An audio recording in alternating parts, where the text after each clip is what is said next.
Welcome to Ezel Engineering YouTube channel.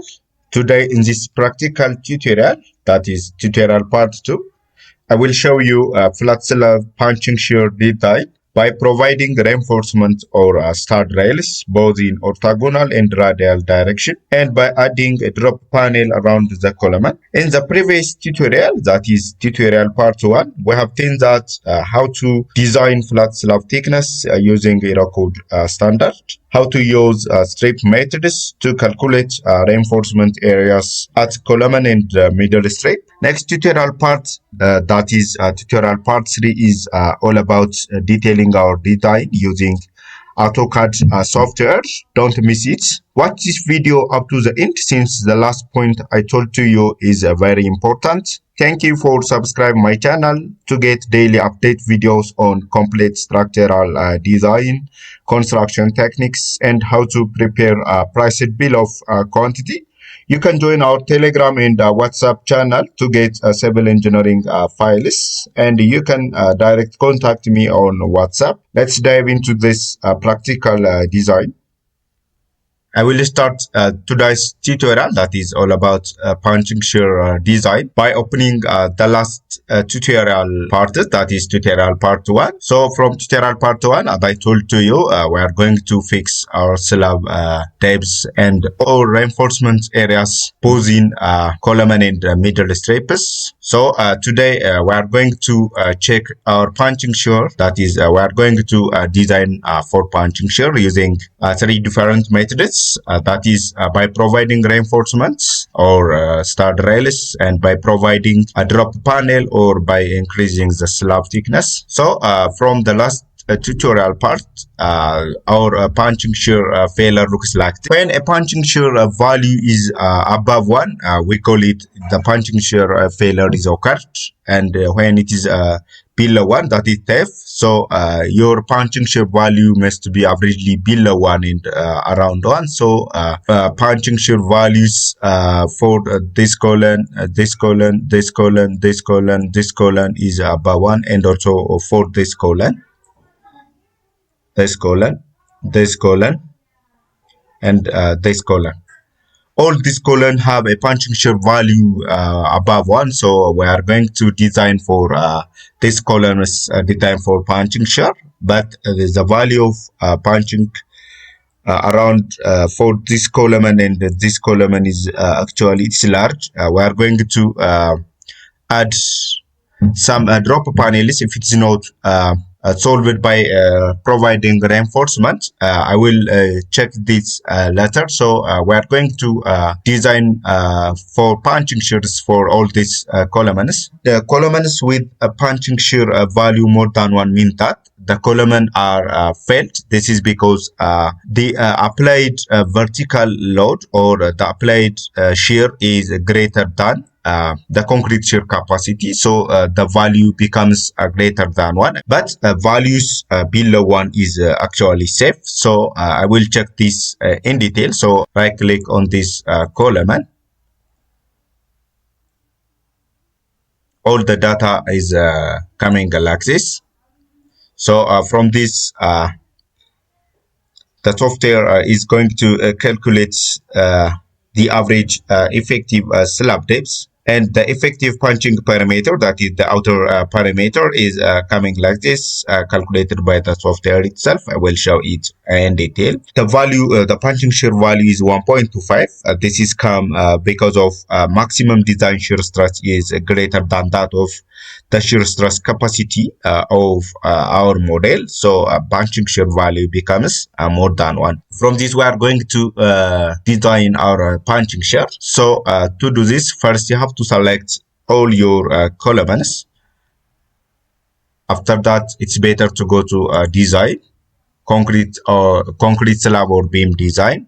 From here, I have to go to view revise slab punching shear, check override.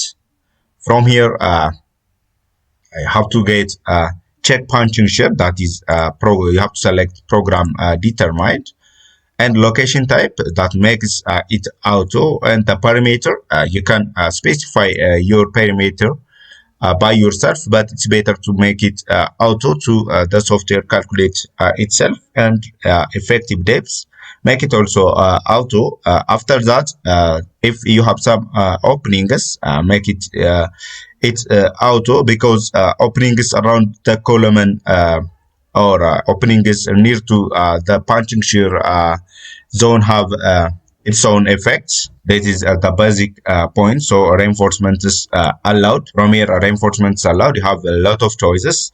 You can use reinforcement ties or stud rails. Stud rails are nothing but it's a prefabricated shear reinforcement or shear ties. So you can use this. In our case, it's better to use reinforcement ties. So select reinforcement ties.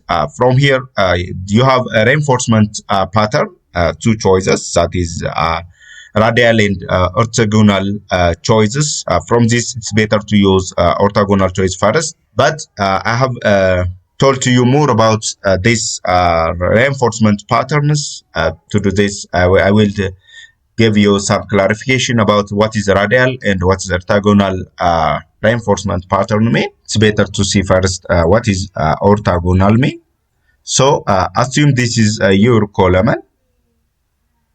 Assume this is your column. From your column, you put if you have three sets of four sets of reinforcements, four sets of reinforcements. So you have to put this two set to y direction and two set to x direction. Okay, and the angle between these two reinforcement is 90 degree. That means it is in orthogonal direction. This is all about what is orthogonal direction mean. And if you put your reinforcement or if you select your reinforcement as to put it in radial direction, that is in radial direction, it's nothing but it means the reinforcement detail has 30 degree up to 45 degree in radial manner. I will sketch it also. For example, select that or put that this may be your column. This may be your column. To put all your reinforcements in radial direction, if you have four sets, so you have to put the first reinforcement as like this, and the second as like this, like this, like this, and like this. This is in radial manner. So as I told to you what means orthogonal and radial mean, I will select one and proceed to the design. So first, it's better to select orthogonal pattern for your design, and reinforcement Fy, that is 500 megapascal. This is the reinforcement grade. You can use 400 or any reinforcement grade values, but in our case, it's better to select 500 reinforcement grade in megapascal, and reinforcement diameter. It's better to use diameter of 10, and reinforcement spacing. I will first check for 100 millimeter spacing. After that, make it okay. So I have to run your analysis again.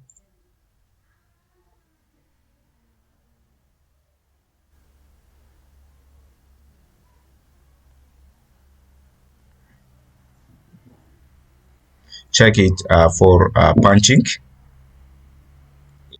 So our punching shear reinforcement is coming like this, like this, like this, and like this. I will tell you what means 3 by 5 10 diameter at 100 min. I will tell each later. But the basic point from here is that this column,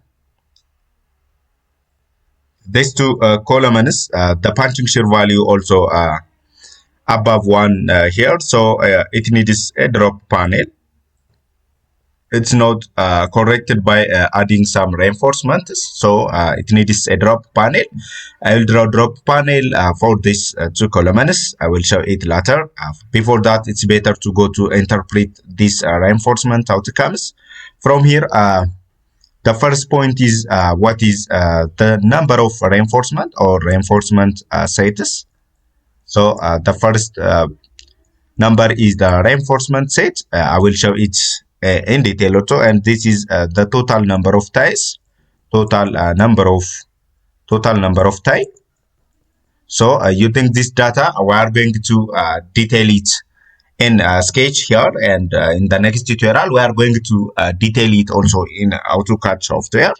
So from this reinforcement details, it's better to select total number of sets. From here column, I have get 3 sets, 4 sets, 5 sets, 4 sets, 3 sets, and 3 sets. From here, it's better to select a maximum or governing number of sets, that is 5 times 5 sets times and this total number of type 5 6 6 6 9 8. So from this, it's better to select the governing one, that is and the average one. It's better to select actually 8. So diameter of 10 at a spacing of 100. So this is the governing reinforcement detail. Using this detail, we are going to calculate, or we are going to detail your shear reinforcements for punching. But before this, it's better to go to your detailing and selecting some data from the outputs, from safe output. So effective punching parameter, it's the outer effective parameter is this. So from this, I have to sketch your reinforcement detail using this data. But from this, our number of single leg straps per set is 6, and typical rebar spacing, a number of rebar sets, all the data are put the safe software like this, and the reinforcement strengths, all things are put like this. First, I have to take this data to detail your reinforcements. I'm going to draw for this column, selecting one, and I'm going to draw for this column. For the corner column, you can use it as it is. So I'm going to select all one of these column, and I have to draw your reinforcement values. So from this, the outer punching you out, the outer punching parameter, that is u outer is /1614, around this value. This is means that your column is this. For example, assume your column is this, and from this column, I have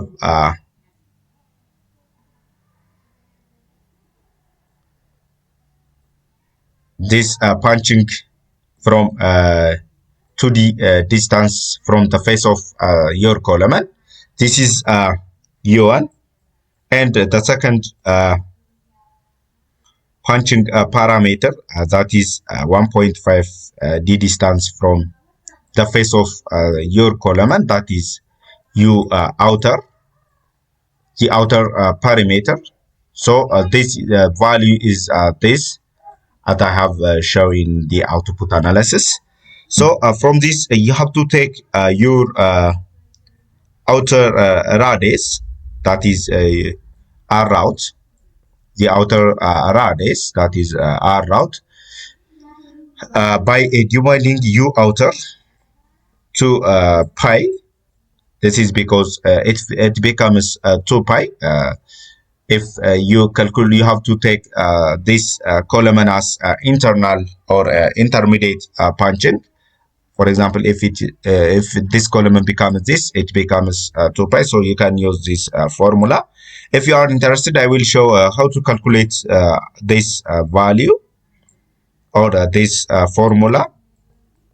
So R route is this. So the value of R route becomes 1614 divided by pi value. You can get like this. So all the reinforcement details, I will show all this calculation in the next tutorial for the reinforcement details. So using this, you can put all your reinforcements, and the reinforcement value must be or the reinforcement must be extended out to here, and the spacing or the gap between the outer perimeter and the last edge of your reinforcement detail is must less than 1.5 times d. I will show all the value of detailing in the next tutorial parts or using error codes. Don't miss the detailing part. It's more basic, all about punching shear design. But before going to design for these two columns, it's better to show you the value of reinforcements in radial direction also. So after that, we are going to proceed to design a drop panel for these two columns. I will show all the values or the value of reinforcements in radial direction. This is in orthogonal direction. So select it, go to slab design. From here, view revise punching shears. So I have to only change this to radial. So we are going to check these values. Go to analysis and design. So the value is changed like this. So the reinforcement set is also changed. All the values is changed. You can check for your radial reinforcements using this reinforcement value. We are going to proceed to detail your reinforcements by using arrow codes. I will show it in detail. So after this, it's better to go to design a drop panel to these two columns. That is this column and this column. This is because having a value more than 1, even if we are going to give or we are going to put reinforcements. So it's better to go to design for a drop panel. Design for a drop panel. To do this, first it's better to go to unlock your model. After unlocking your model, it's better to go to define your drop panel thickness. To do this, go to define, section property, slab sections. From here, you can use your flats, you can define your slabs starting from here. So make it a drop panel. So a drop panel that is 350 thickness. From here, I have to change only, okay, it is a thick, make it as it is. So you can change it as 350 drop panel thickness, make it okay. After this, you can go to draw your drop panels using this tools. After that, select your the material as a drop panel as 350 that we are going to define on material properties in X direction. It's better to use negative 200, that is good, negative 2000 millimeter in both X and Y direction, that is towards this direction and this direction. So have to draw your drop panel like this. From here, our slab and drop panel is overlaps. To overlapping leads to a warning message. To solve this problem, it's better to go to drawing your frames. Change that your frame property is none. So I have to delete the slab around this. That is the flat slab thickness. To do this, it's better to go to select or draw your NN frame elements around this. Drop panels. After this, it's better to select your frames. Select all your frames and your slabs that you have to divide it. After that, go to divide your shell. So click on quick cut floor objects at selected frame objects. After that, apply, make it okay. So your slab is cut like this. After this, it's better to go to select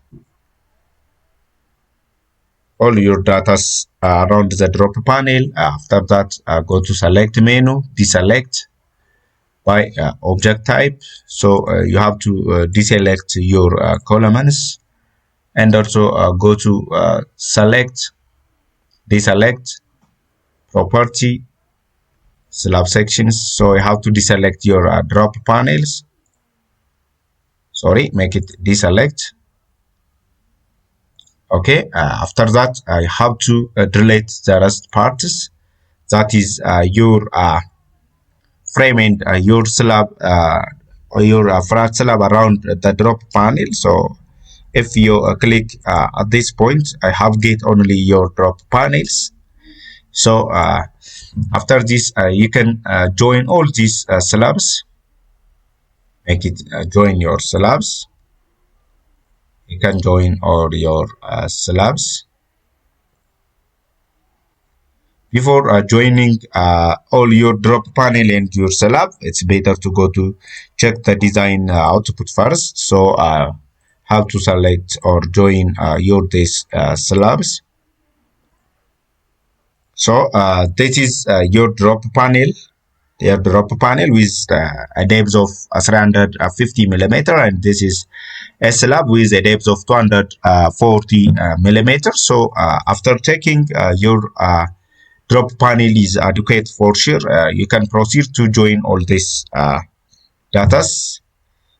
For that, it's better to go to select all your columns. After that, it's better to go to show a punching shear using orthogonal or using any radial or orthogonal reinforcement patterns. So make it okay. After this, run your analysis and design.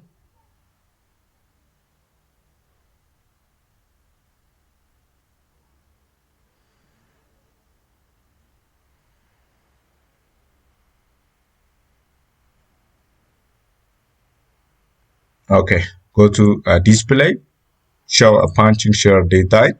So the shear value for this two column is below 1, the punching shear value that I mean. This is because we are going to provide a drop panel within a thickness 350, that is 2 meter by 2 meter drop panels. So our shear is minimized like this. So in the next tutorial, that is tutorial part 3, we are going to detail our design in AutoCAD software. Don't miss that tutorial parts all about detailing using European norm of standards. These were the most important part regarding to the analysis and the designs of punching shear and flat slab design. I hope this video is helpful for you. Please like this video and subscribe my channel to get new updates daily. See you in the next important video.